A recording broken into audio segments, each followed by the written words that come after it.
One of the things that's pretty much without dispute is that the immune system plays a big role in the prevention of disease. As a matter of fact, the immune system is really your first line of defense against pathogens, against the bad guys that come in and try to invade your body and make you sick. So cancer, first and foremost, is a problem with the immune system. You cannot have cancer if you have an intact immune system. One of the things that I do is I begin to unimpede their immune system, because every cancer patient, their immune system has missed the cancer. So it has missed it. And so you have to unimpede their immune system, and then you have to stimulate it back into action. With all our patients, whether it's cancer or any kind of chronic disease, it's always about lowering inflammation and improving and increasing immune system response. Because your immune system has to fight, fix, and repair against anything. It'd be logical to argue that in an intact immune system, there would be no room for cancer. The immune system can do its job, surveil for foreign substances and foreign bodies and get rid of that, and it can keep cancer at bay. So when the immune system gets disrupted, I think that's when bad things start happening to us. Many people, and I'm one of them, see cancer as basically a disease of the immune system. Especially in our modern world, I don't think there's any way you're going to stop cells firing off and going wrong and turning into rogue cells. There's just too many toxins. But a good immune system will pick them up very quickly and eliminate them. So in a very strong sense, cancer is a disease of the immune system. So you want to do everything in your power to help the immune system. That means, the right kind of nutrients that will help it. It also means removing the stressors that will stop it working. Antibiotics, right? Antibiotics can't cure anything. They can bring down the number, right, the cell count, such that then your immune system can take over.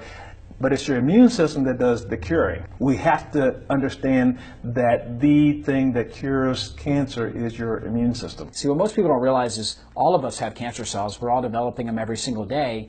Typically, our immune system would hunt them down and regulate them.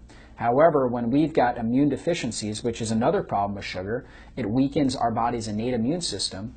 And so when that happens, now these cancer cells will start to grow without being checked, being kept in check by our body's natural immune response. Another thing that sugar does, and most people don't know about, is the average amount of sugar in one can of, let's say, Coca-Cola. It's probably 9 or 10 teaspoons of sugar in there. That's enough sugar to effectively shut down a minimum of 50% of your immune system for 4 hours. One 12-ounce Coke. If you're a cancer patient, can you afford that? Since the immune system is the only thing that can heal you, we simply can't afford that. No doctor has ever healed anyone of anything in the history of the world. The human immune system heals.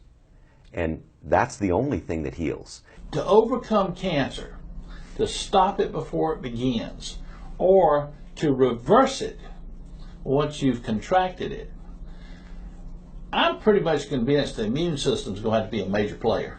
Your immune system is really the only thing that stands between you and all those things in you, on you, and around you trying to get you all the time. So a cancer patient may have the best immune system according to white blood cells, T cells, lymphocytes, natural killer cells, but is that immune system recognizing and able to penetrate a cancer stem cell? That's the question. The immune system is powerful. It's the first line of defense that we have against bacteria, viruses, pathogens, and cancer cells.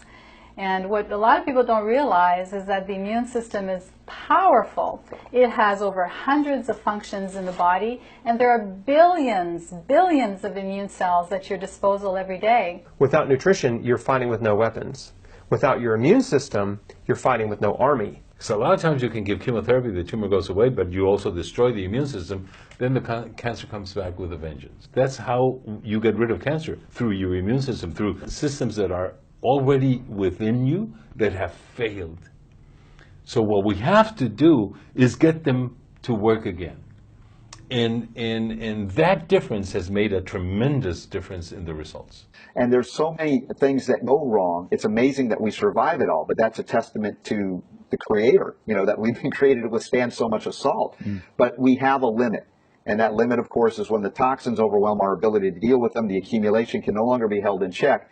Then we have that dysregulation and these cells proliferate, and our immune system no longer has the strength and integrity to be that barrier, to fight it off, to keep it in check. That you could be swimming in bugs. In fact, sitting in this room right here, how many bugs do you think are in the air in this massive hotel and the carpeting? And if you live on a farm and you're going out and petting animals and all of that, you are not succumbing to all of these viruses and bacteria that are around you. If you are healthy from the inside out and your immune system does what was God intended it to do and what we were humanly designed to do. You know, I lost my parents to cancer, and it really, literally devastated me for a long time. But it's because of that story, it's because of what happened to me that inspired me to write the books on cancer and to do this research, and now to do this series, The Quest for the Cures continues.